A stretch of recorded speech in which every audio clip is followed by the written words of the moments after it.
My name is Ann Phelan, and I'm the Manager of Resources and Engagement at Perkins Transition Center. I want to thank you all for taking time to come to our webinar. It's the last one of our academic year, June 2024.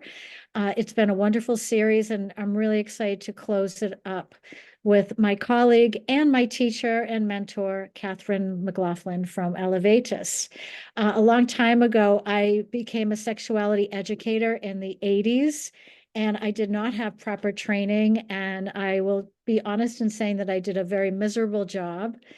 But later in life, I met Katherine, and Katherine, I've attended your 3-day training to be a sexual educator. And I want to thank you for the content and the information, because I think that we do sometimes overlook the sexuality life space of our members of the disability community. And it's important that we talk about it and we be transparent and be open. I think that I really want to say what I love about Elevatus is the social media presence is just incredible, because there's so much free content. And your LinkedIn posts and Facebook posts and Instagram are just really rich and robust. But tonight we have our final event, which is free. And I'm really excited to present you and introduce you to our members of our community from across the country. So welcome, Katherine. Thanks for being here. We will record this and everyone will get copies of the recordings. You already should have copies of the slides, but if you have not, they will come again. So without further ado, Katherine. Great, thank you. It's great to be here with all of you, and I see some faces here. If you can turn on your videos, it's really nice for all of us to feel a little more engaged if you can, but if not, that's okay too. My name is Katherine McLaughlin, and I've been a sexuality educator and trainer for over 30 years. And my work is specifically with people with developmental disabilities. And I became interested in the topic for a couple reasons. People were reaching out to me and asking for information and support around this. And also at the same time, I ended up having an accident and became a wheelchair user. So all of a sudden I was part of this disability community, and I became very interested in just disability awareness as well as sexuality and disability. So I've spent my life's work creating materials and providing training on sexuality and developmental disabilities. So tonight we are going to talk about lots of things, but really how to talk to your own children about this topic. And for many of us, it's not an easy thing to talk about for lots of different reasons, and we'll talk about that in just a minute. But the idea is for you to hopefully feel like a little more comfortable talking about this. And maybe you already are really comfortable and you get some new ideas, or maybe you've never talked about this and you leave feeling like, okay, I can do this. So hopefully your confidence will change. We're going to look at the myths about people with disabilities and sexuality. We're also going to explore human sexual development. So I'm going to talk for a while about just sort of typical development, and then we'll look at what's the same and different for people with disabilities. I'm also going to talk about what topics to teach, including healthy boundaries, relationships. I'm really going to spend a lot of time talking about consent. And then we'll also explore various tips and tools for having effective and positive conversations with your child. And when I talk about sexuality, a lot of times people immediately think of the word sex. They think that's what we're talking about. And that's an aspect of what sexuality is, but it is so much more than that. So it is about intimacy, connection, and belonging. So that's an aspect of our sexuality, feeling close to people, feeling like we belong, we're part of something. That's a part of our sexuality. It's also about all of our relationships, and there might be friendships, it might be a sexual romantic relationship, or a family relationship, or a teacher or a coworker, all of our relationships and how we relate to others as part of our sexuality. It's also about how we feel about the gender that we were assigned when we were born, and we're going to talk about human sexual development. Our gender identity and our sexual orientation. So that's another aspect of sexuality.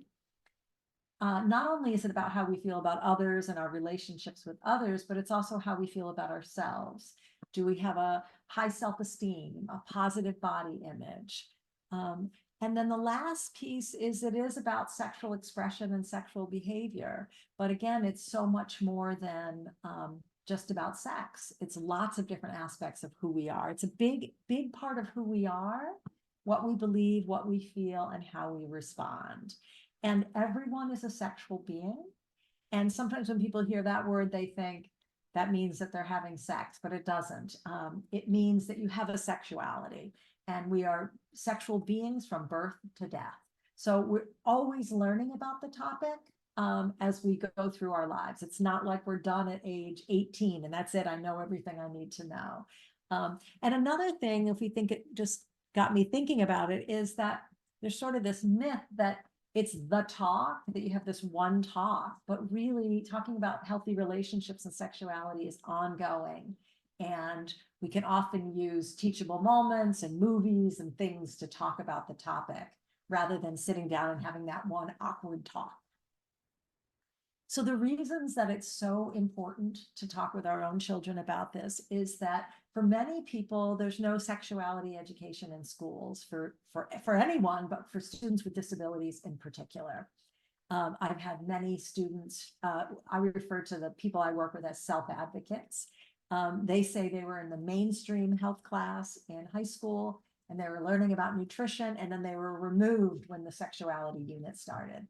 So many don't have any of the basic information about this. It also helps combat unhealthy messages from the culture. So if I always say to parents, if we don't talk about healthy sexuality, something else, maybe the media or something else, maybe a person, is going to teach unhealthy sexuality. So we can focus more on how do we teach healthy sexuality to combat some of the negative messages. It also normalizes the topic. It's just a topic. It's part of growing up. This is what happens. So it really normalizes it and makes it easier for young people to talk about when they've seen their parents talk about it and they see that their parents are open to it. Shows that you are open and then your kids can trust you. There was a study done a while ago where they asked adolescents, do you talk to your parents about sexuality? And the ones that said yes, I do. They said, well, what is it about your parent? And they said, they're just open. And they didn't even give them that language. They just talked about them being open. And I think that's really what I'm hoping, that you can feel open to talking about this, because that will increase trust between you and your child as well. It's also an opportunity to express your values around this topic too. What do you think is okay or not okay? So that's why it's a great reason to talk about it, because it's a way for them to hear your values. Kids want to know your values. Increases sexual health, and it also reduces sexual abuse and also things like unplanned pregnancy or sexually transmitted infections. There are other countries, for example, Denmark, that talks about this starting at kindergarten, starts talking about how babies are made, things like that. And sometimes people think, well, if you talk about it, it'll give them ideas, but it actually gives them knowledge, which is powerful, and it protects them as well. And so talking about it has a really positive impact. So in Denmark, they have the same sexual activity rate that we do in the United States, but way less unplanned pregnancy, sexually transmitted infections. So it doesn't give people ideas if you talk about it. So lots of reasons, and there's lots of positives that come with it. And I just want to show this short video. It's on sexuality and people with developmental disabilities, and it's part of a project I worked on in New York State. But it's got a lot of self-advocates talking about this topic. So sometimes they're actors and sometimes it's pieces of interviews from them. But I want to show you this just because it gives you the message of let's change how we think about this. Okay.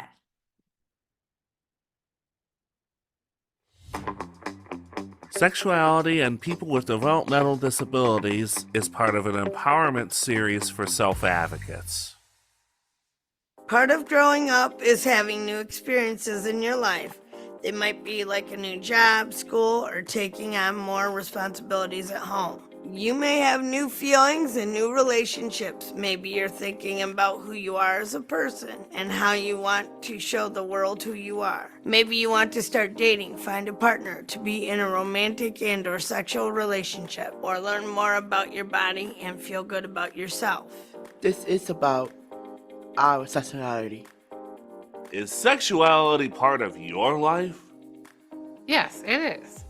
Sexuality is part of everyone's life. Everyone has a sexuality, even if they are not having sex. Having information about sexuality helps us understand ourselves and what we want in our relationships. Many people with disabilities do not get education about sex and sexuality. This happens for many reasons. Sometimes others don't think people with disabilities are sexual people. But guess what?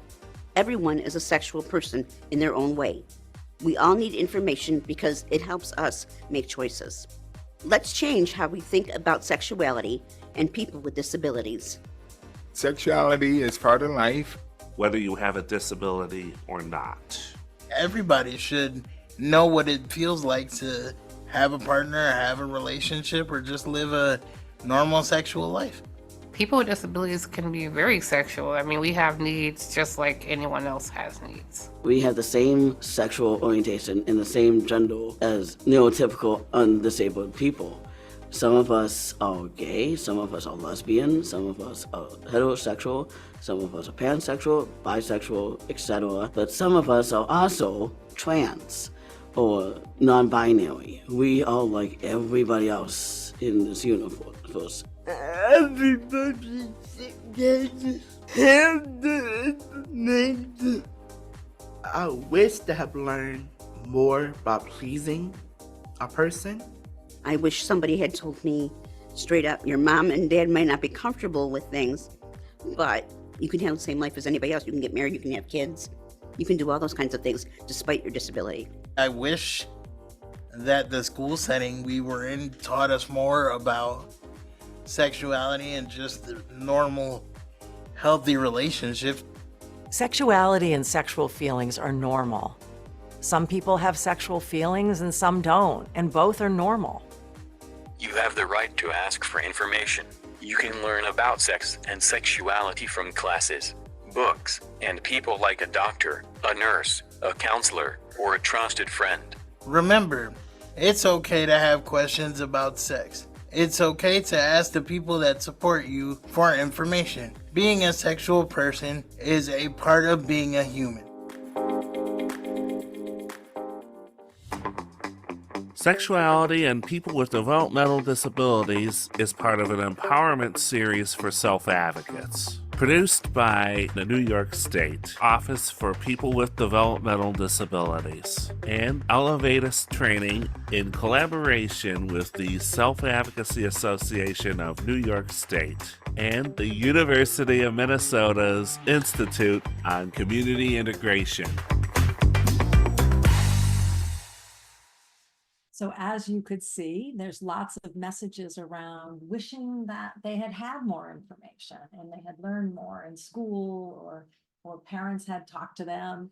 And so that's just sort of thinking about how do we change the way we think about this? All right, so let me just jump in because we only have an hour and there's lots to talk about.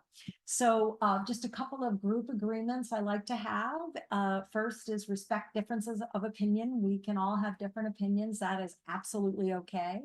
And different values. Also keep things confidential. This is being recorded. So if you want to ask a question, you could also put it in the chat and that gives you a little bit of anonymity.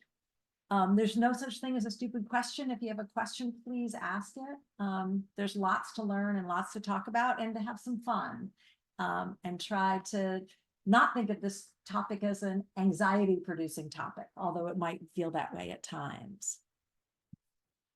So I want to ask you all a question and have you just put your ideas in the chat.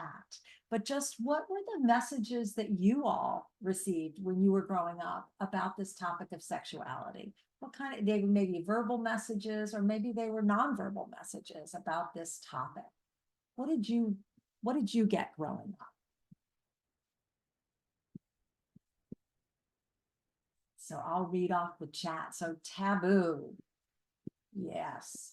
So don't talk about it. Something you're not supposed to talk about. It was never discussed, taboo, except I got a book that was vague. Okay, yeah. Sometimes books get left around. Sure. What else? What other kind of messages? Received a pamphlet from my pediatrician, okay, in middle school. Difficult to speak with parents and siblings to receive accurate information. Nothing, not discussed, no sex ed. Right, never discussed. We had sex ed in high school, okay, yeah.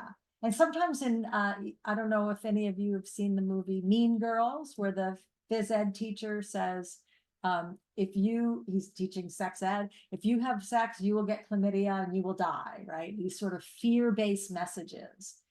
Mother would not discuss, thank goodness for my older sister, right? And wait until you're married. Yeah, so there's a lot of these kind of wait, we're not going to talk about it. And that gives us a message that there's something wrong with this. And it also makes it difficult for all of us to talk about it because no one talked to us about it, right? And so we feel kind of like, what does it even sound like to have a normal, healthy conversation? But it's okay because you can still talk about it even if no one talked to you. And I know a lot of people have told me that their parents didn't talk to them. So they said, well, I'm not going to let my child be lost like I was. And they've been braver about talking about it with their own kids. So that's one of the reasons it can be difficult is we didn't really have good role models for how to do this. But let's also talk about, well, what makes it difficult besides messages we got growing up? What makes it difficult for you to talk to your own child about this topic? What barriers do you face? What gets in the way?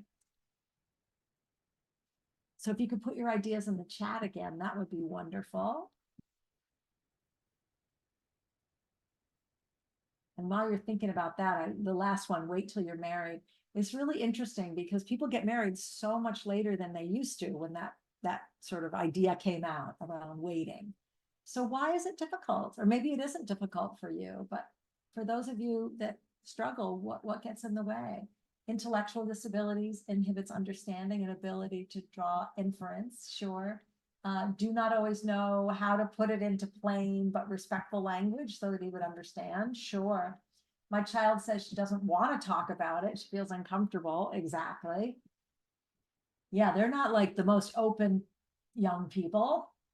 So much misinformation from social media, peers of young adults can be difficult to counter with facts and safe behavior, sure. Understanding how to talk about gender amongst the newest and most open generation. Yeah. Admittedly, I'm scared of putting ideas in his head that are not there and that he may not understand. Sure. So I heard like, not sure how much they can understand, how to put it in a very plain language or concrete ways of describing it. We also have a generation that may know even more than we do about gender as well. So that makes it more difficult. And then there's lots of misinformation and just general discomfort. Yeah, absolutely. So lots of reasons that it can be difficult. So I think what I like to talk about is what your role is in this. And we can often feel like we want to, if we're going to talk about it, we're going to have our long list of things to share and make sure they understand before they go out in the world. But really, we want to set up this openness that I mentioned earlier. You know, we want to make it okay to talk about this and open the lines of communication. And the way we can do this is by providing information, listening, lots of listening. You know, sometimes when my kids are in their 20s now, but when they would bring up something, I would immediately want to get into some lecture about what they needed to know, and then realize I should just roll it back to them. Like, what do you think about that? And see what they say. So a lot of listening. We also want to model healthy relationships and communication skills and all of those important aspects of a healthy sexuality. We want to provide support. We want to answer questions honestly. And sometimes you get a question and you think, oh, I'm just not ready for this. And I don't really want to go here, but it's important to answer the questions so they know that you will answer questions for them. as well, and respond in a positive way about sexuality. So even though many of us receive negative messages, we want to try to think of it as a positive part of people's life.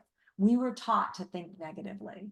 So we have to unlearn some of those negative messages, like don't talk about it, and start telling ourselves new things, like it's okay to talk about this. This is a healthy and normal topic. Everyone needs information on this. Yeah. So people mentioned a couple other things. Not sure about child can understand, and will it give them ideas? And I can assure you that we're not giving ideas. There are ideas already happening. When hormones go through the body, people start to have sexual attraction and sexual feelings for others. So it does not give them ideas, but knowledge and protection. So let's talk about human sexual development, and then I really want to get more into consent. But I'll give you an overview of human sexual development, and this can help you think about, okay, what topic, what kind of content do I need to teach my child about? So the first thing is the development of biological sex. So, you know, when your baby's born, they look right between their legs, and then they assign gender, right? They look and they say, oh, it's a penis and a scrotum, or there's a vulva and a clitoris. It's a boy, it's a girl. And so we assign gender. And for many people, that works fine, right? They grow up around age 3 or 4, people's gender identity forms, and it matches what they were assigned. And then we also start teaching how to do gender, you know, how you're supposed to act as a boy and as a girl. Sometimes people's biological sex is unclear, and they would be considered intersexed. And so it's like ambiguous, they're not sure. And there are lots of people who have ambiguous genitals, and it's really considered another biological sex. But in our culture, we really only look at 2 sexes.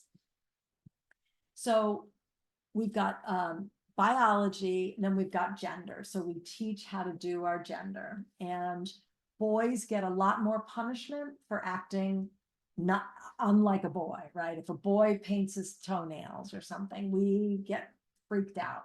If a girl wears overalls and plays in the mud, we're more like okay about that, right? But for boys, there's a lot of punishment around gender. So we start teaching gender, and then also early on in a child's life, they start to learn values. So you're giving your child messages about what's okay and not okay, about how to treat people, what kind of relationships, all this already. So many of them have values. So I think if you ask them a lot of questions, you know, well, what do you think? They'll have some opinions about this as well. And we really start to form our attitudes about sexuality.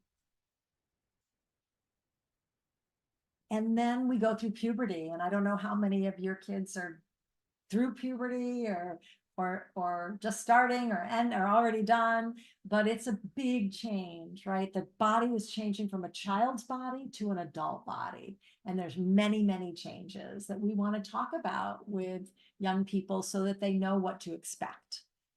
There are many people with disabilities who share stories of starting to menstruate and no one had talked to them and they thought they were dying. Or a young man maybe having a wet dream while he goes through puberty and thinking he has cancer. And so the more people know and children know about what's going to happen, the more comfortable they are in their bodies. So talking about the emotional changes, the physical changes, the feelings of attraction. You might have thought someone was gross, you know, one year, and you come back after the summer and you got this huge crush on someone, right? So that is part of growing up and part of going through puberty as well. Then there's the development of sexual orientation, and this is who the person is attracted to. And sometimes people break that up into different kinds of attraction, like who do you like? Who are your friends? Who do you fall in love with? Romantic. And then who do you lust after? Who turns you on? That would be an erotic attraction. And all of those kind of unfold during puberty because the hormones are going through the body. So people are born with their gender identities, their sexual orientation. It just happens to unfold the orientation piece during puberty because of the hormones, where gender unfolds younger. Little kids, 3 or 4, know their gender identity. And then there's the development of sexual behavior. And then from that, you've got feelings of attraction, behavior, and then you form your sexual identity. So heterosexual, homosexual, bisexual, pansexual are people who are attracted to the person. It doesn't matter what their genitals or their gender is. And then we hear more from people around being asexual as well, that is also a sexual orientation. And it's not the kind of thing where you are just going through a phase and you're sort of feeling like you're not really interested in that. But people who are asexual say they've always felt it. Even when people were, really into relationships in high school and things like that, they just weren't really interested. So it is a sexual orientation as well. And then we learn lots of knowledge and skills as we go through life. And like I said, we don't finish at 18. We're always learning about sexuality. So I'm going to tell you about young children, adolescents, and then adults. And I'm just going to check the time. Yeah. So I'm going to kind of plug along here. And then there's also lots of content on the slides too. If you didn't get them, they'll be sent out again. So you can look those over as well. But talking about body parts and using the medical terms for body parts is really important. And the reason it's important is it normalizes just a body part, just like we call this the eye, we call this the penis, right? Just normalizing it. It's also helpful because of the language. And so many young people with disabilities and adults with disabilities are at a higher risk of sexual abuse. So if something were to happen, they would have the knowledge to talk about what happened. I tell a story about a young woman who was at a day program and she kept saying, "He keeps touching my purse." And they grab her bag and they put it away for her. And it turns out 3 weeks later, it was a nickname or a slang word for her vulva. Had she had the knowledge of the language, she could have talked about it and gotten the attention and support she needed sooner. And I think it also shows that a person is less vulnerable if they have that language as well. So it doesn't give ideas, it just gives really good knowledge. Another thing that's a common behavior for young children is genital touching. And it's not like masturbation, it's more of a soothing, relaxing behavior. So when your kids were in diapers and you took off their diaper, their hand goes right to their genitals. It's a common soothing, relaxing behavior. So that's a typical behavior for young people. And as they get older, we want to start talking about public and private, and that it's okay to touch your sexual parts, but you have to do it in a private place and explain what private means. So it's a typical behavior. There's nothing wrong with it. It's just sometimes as they get older, we want to start giving some boundaries around it. Sex play is another typical behavior for young children, and we don't really have reliable data on how prevalent it is, because we don't ask young children, we ask adults when they're older, and we probably don't remember the number of times or exactly what happened if we engaged in sex play. So we don't really know, but we do know that many people have engaged in sex play, young people. And it's not sexual in nature. It's exploration, imitation, curiosity. Where did I come from tends to be a question that young people may ask, like, how did I get out? Tends to be the first question they ask. And then the second is, wait a minute, how did I get in? And it's okay for young people when they ask those questions to know the answer. It will not shatter their innocence. It's just normalizing how they came to be. So it's okay to talk about reproduction with young children. There's also a lot around male roles and female roles, like I mentioned earlier. And body image is another issue for young children and for adolescents and adults. And also the need for privacy can increase for young people. And if it's not, we sometimes have to teach that, public and private, at a young age. And I also recommend for young children to talk about the different kinds of relationships that we're in and how we touch in those relationships. So we don't touch strangers, right? We can say hi to them. So really starting to talk about the different kinds of relationships that we're in and how we touch people in those relationships.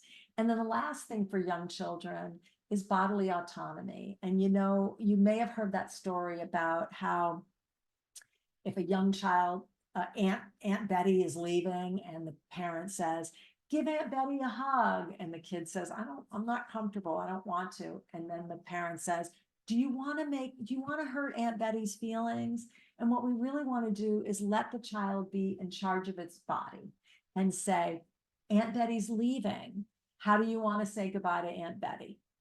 I'll wave. Oh, I'll give her a hug, right? So we're not pushing this kind of thing onto young kids. So they start to feel like it's my body and I get to decide what's right for me. And we want to start it young so that when they're older and they're adolescents and they might be in a different, more, more sexual situation, we want them to be able to know that it's their body and they get to decide early on. So those are things for young children. And then for adolescents, we want to talk about puberty and how you take care of your body as you go through puberty, but also friendships. How do you make friends, keep friends? Because a lot of the young people I work with disabilities are very lonely and they want friends. They just don't know how to make friends and they don't have those opportunities to make friends. So we want to make sure that people have friends in their life. It's good for our health, our mental health, and physical health to have friends and connection and belonging. We also want to talk with adolescents about, besides puberty changes, we can connect that to reproduction. That's why it's all happening. After you go through puberty, you're able to make a baby. Lots of people wait until they're older to have babies, but your body has changed, so you're able to make a child. You can talk about pregnancy and birth and pregnancy options, sexual expression as well, like how people are sexual with another person, and contraception and sexually transmitted infections, but also really just normalizing sexual feelings. It's normal to have them and it's normal not to have them too. But it's okay if you feel attracted to someone, and we want to give those messages. Masturbation and what it is touching your sexual parts. We want to make sure it's in a private place. So at home, in your bedroom with the door closed and people can't come in and out. We also want to talk about orientation and gender identity because our world is very diverse, and it's good to know that a friend might have two moms or two dads, or maybe when a person grows up, they find that they're transgender. So it's just good to know it's part of our culture. And that's a part of belonging, is understanding the culture that you're in and knowing the diversity among people. Body image, but a lot around how do you establish and maintain intimate relationships. Many young people say they learn about fallopian tubes, but they have no idea how to meet people and how to be in relationships. And we all need to work on our relationships and learn relationship skills too. So they want to know, how do I express affection? How do I communicate with my partner? Should I have sex with them or not? I don't know. How do I give pleasure, receive pleasure? How do I end a relationship that I'm not happy in anymore, or that's not good for me? So there's so much to teach, and it can feel really overwhelming, but there's lots of really good resources too that will be helpful as well. And then adults, a lot of it is the same as adolescents. The only difference is adults usually have a little more experience, right? They've been alive longer. And so maybe they have had more relationships, or maybe they have children. But a lot of the content is the same. And so again, pregnancy and then parenting, and how does that impact your sexual development, contraception, sexually transmitted infections, masturbation, gender identity, sexual orientation, establishing and maintaining relationships. So again, a lot is the same. The difference might be, someone might be in a relationship for a while and then their partner dies, or they break up, or they end their marriage, and now they're dating at age 40, right? So it can be different because of these different milestones in people's lives. And also our bodies age as well. So women go through menopause, men go through andropause. So our bodies start to change. And so there may be more around sexual functioning that we need to talk about. So we don't have to talk about it as much with adolescents. So that's part of it, is just aging. There's some things that we have to learn about our sexual functioning and sexual development as we age. But in general, what do you think is the same for a young person with a disability as far as human sexual development goes? You can put your ideas in the chat.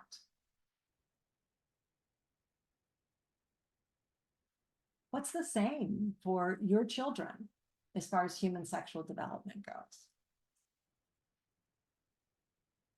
And if I get a couple of ideas from you, and I just saw in the chat, grateful for so much honesty on this chat. Great.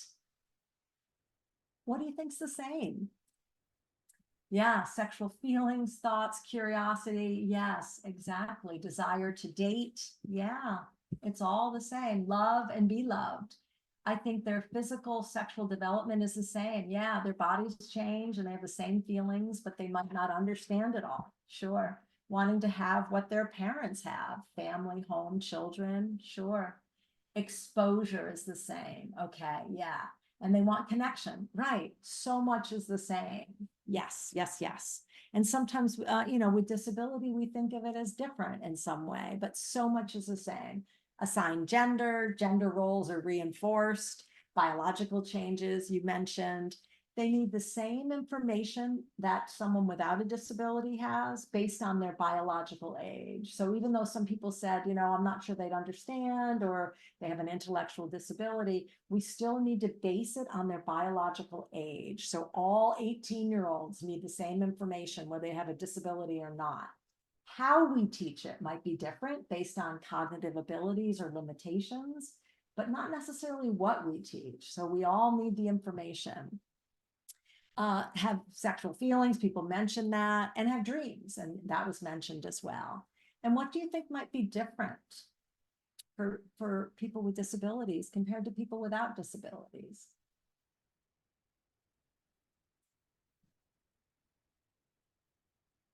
Couple of ideas. Let's see what we can come up with here. What's different?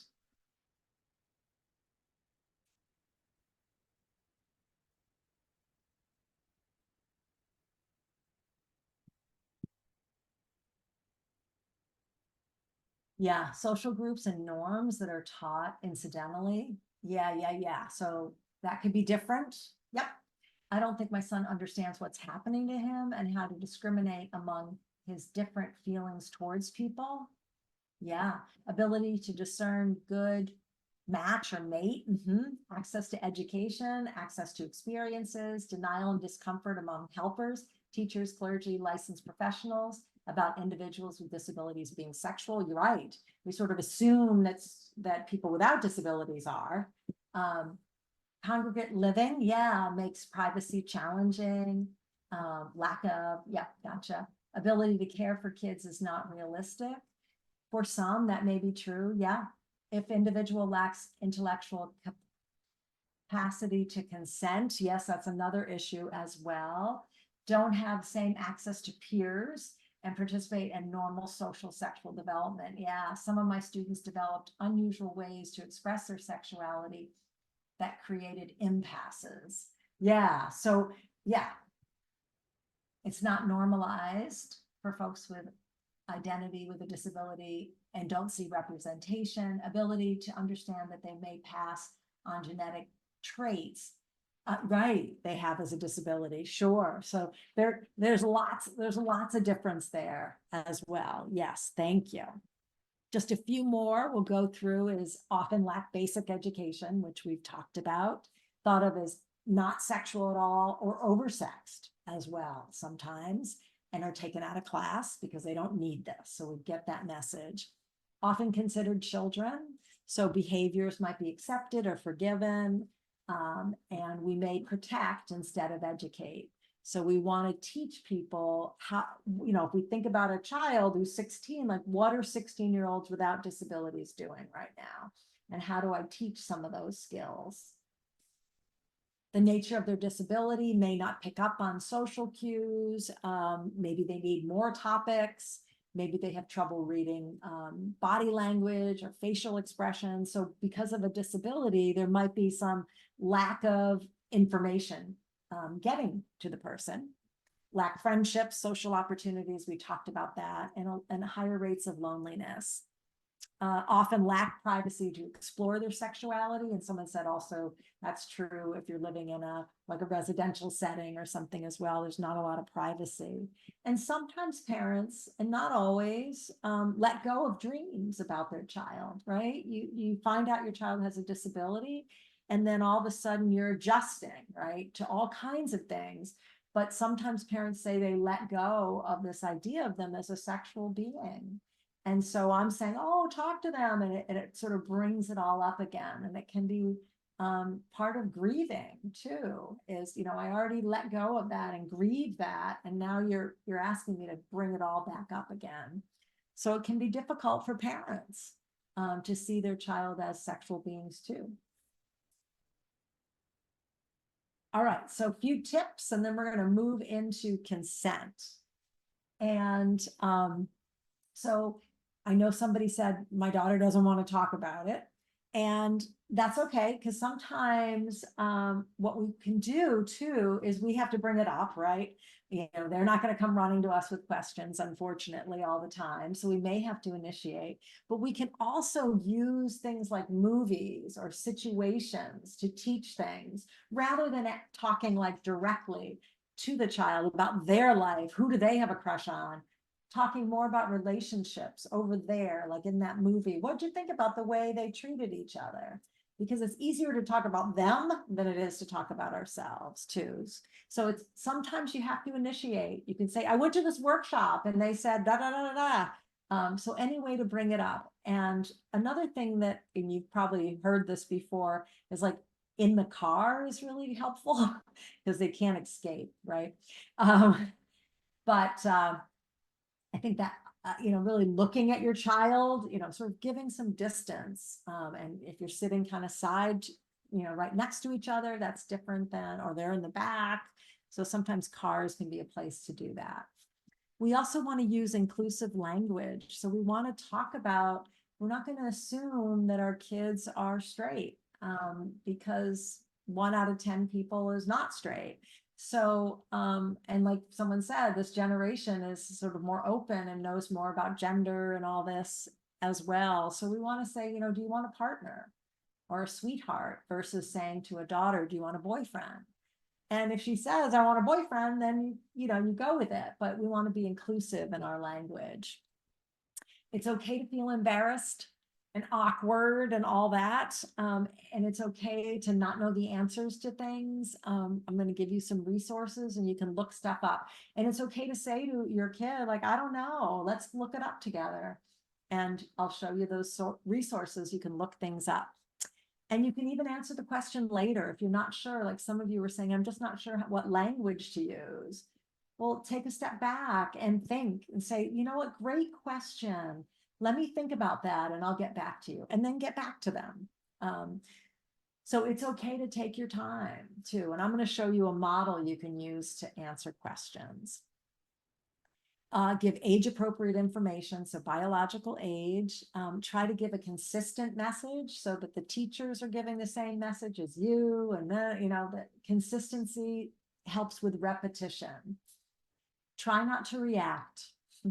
We tend to, as a culture, if a child asks a question about sex, we react. We think, oh my God, they're having sex. But we can just say, oh, just try to be calm. I always say, respond, don't react. We're very reactive about this topic. So try not to react and just kind of take a deep breath and answer a question or say what you need to say.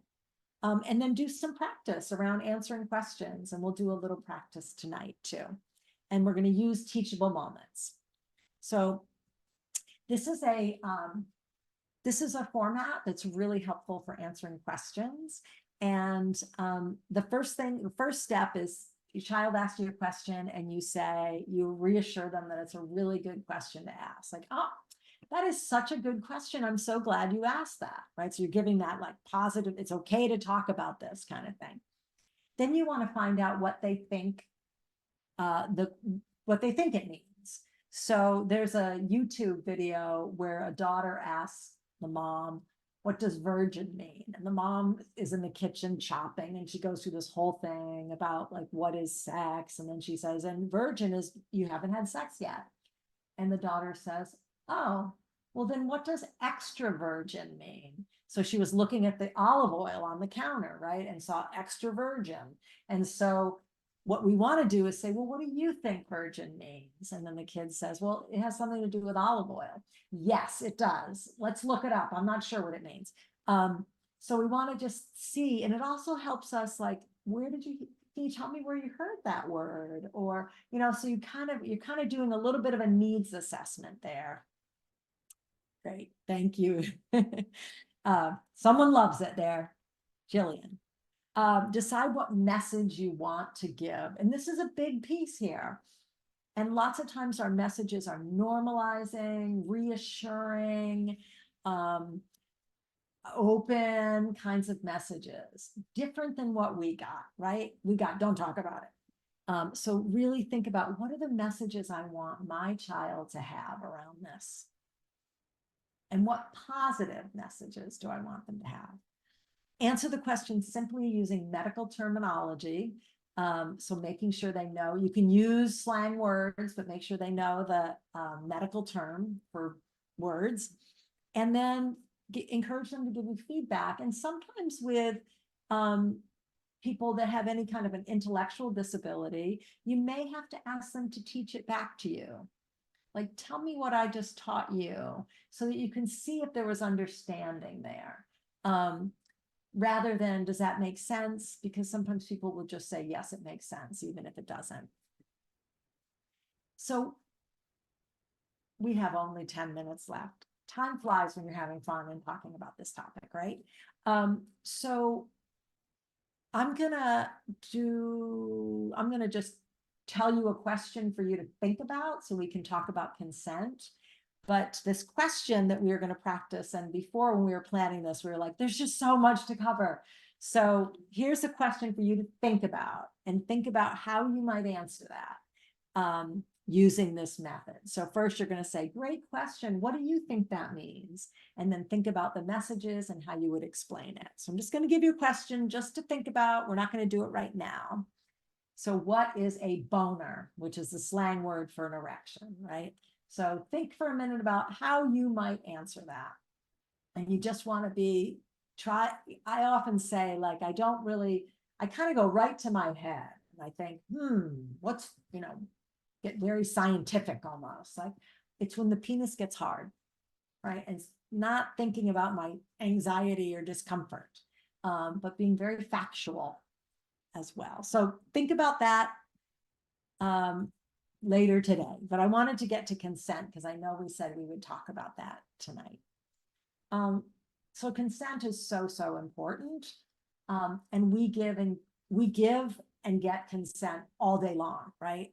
Do you want to wear your hat? Yes, no, right? So we're always giving consent or not giving consent all day long. So we need to practice on some of those easy things so that when we get to things like sexual relationships, we're really clear, like we're in charge of our body and we can say yes and we can say no. And if someone pressures me, then they're not a good friend or they're not a good partner because they're pressuring me, right? So we want to teach that consent is a freely chosen yes. So I can hold a gun to your head and make you say yes, but that isn't freely chosen. So freely chosen means without lies or threats or pressure or blackmail or intimidation or bribes or force. So what we want to teach our kids is, if someone asks a question, did the other person say yes? Yep. And then we have to ask a second question. Was the yes freely chosen? So we need 2 yeses. It was a yes, and the yes was freely chosen. So let me just show you, here are just some examples of what is not consent. I'll just read a couple. Saying, come on, please, just this time, it'll be okay. Come on, please, please, please, please, please. The person's like, no, come on, please, please, please, please, please, come on, come on. And they just give in, right? You finally just give in. And so that it's not okay to pressure people. Saying you're a baby, or saying I lent you $10 and now you owe me, you have to kiss me for 10 minutes or something. So those are, they're making the person say yes. A freely chosen yes is normally the person can say yes or no, and the person will accept it and say, okay, I understand. Maybe another time, right? So you're just accepting of the answer. And then on these slides, you'll see there's some different scenarios you can look at around consent. And you can talk to your children about, do you think this is consent? So you're going out for pizza with a friend. When it comes time to order, you ask your friend, do you want pepperoni on that? And the friend says, sure, sounds good. So did they say yes? They said sure, which is yes, right? Sure, sounds good. Was it freely chosen? Yeah. They didn't bonk them over the head with pepperoni. They didn't pressure them and say, come on, please. They asked and the person answered, and there was no pressure or threats or force or anything. So that's consent. So we'll do some that are more around sexual consent. So one person asks the other if they want to have sexual intercourse. The other person says yes. They have sex and enjoy themselves. They said yes, and it was freely chosen, right? So consent. One partner says, let's have sex. The other one says, no, I want to talk first.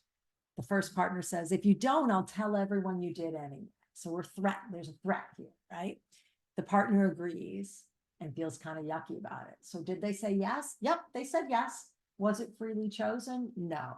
So then it's not consent. So like I said, there's lots of different examples in here. You could go through them, see what you think about whether they're consent or not. But you want to ask those 2 questions. Did the other person say yes? And was that yes freely chosen? Okay, a couple other things. So 2 yeses. Yep. And it was freely chosen. The other thing we need to teach around consent is we need to teach how to say no. There are many people with disabilities that feel like they have to please everyone and that they can't say no. So we want to practice that. And you can practice that with your own child. You can give examples like, okay, I'm going to ask something and you just say no, right? They don't have to give any excuse or anything. You can come up with all kinds of things and they're allowed to say no to you. They're supposed to say no. Can you loan me $5? No. Can you loan me your bike? No. Will you have sex with my friend Joe? No. You know, may I touch you? It'll be our little secret. No. And you can pick things that you feel comfortable asking and for them to say no. And then debriefing that with them too. Like, well, how does it feel to say no? Because a lot of people say yes with disabilities because they've been taught to do what authority tells them to do. Yes, sometimes when you're in school, you have to go down to the cafeteria, and yes, you have to take out your homework or whatever. But as far as your body goes, no one gets to decide that they can touch you without your permission. So saying no, it's okay to say no. Why is it hard to say no? People say that sometimes they feel like they're going to hurt someone if they say no. So it's really difficult. And if someone keeps asking you and you've said no, then you can go get some help from someone, from an adult that can support you. And then the last thing, and I'm going to wrap up, and I didn't even get a chance to like ask you if you had any questions, is accepting a no. So when we get a no from someone, it hurts, right? I ask someone to go do something and they don't want to, and I'm disappointed and I feel bad and all that, but it's not their job to make me feel better. It's my job to make me feel better, right? So if I say, you want to go to the movies? And a friend says, nah, I'm too tired. And I'm like, what can happen is when we don't feel good, then we start putting pressure on, or we start threatening, or we start manipulating the person, trying to get them to say yes.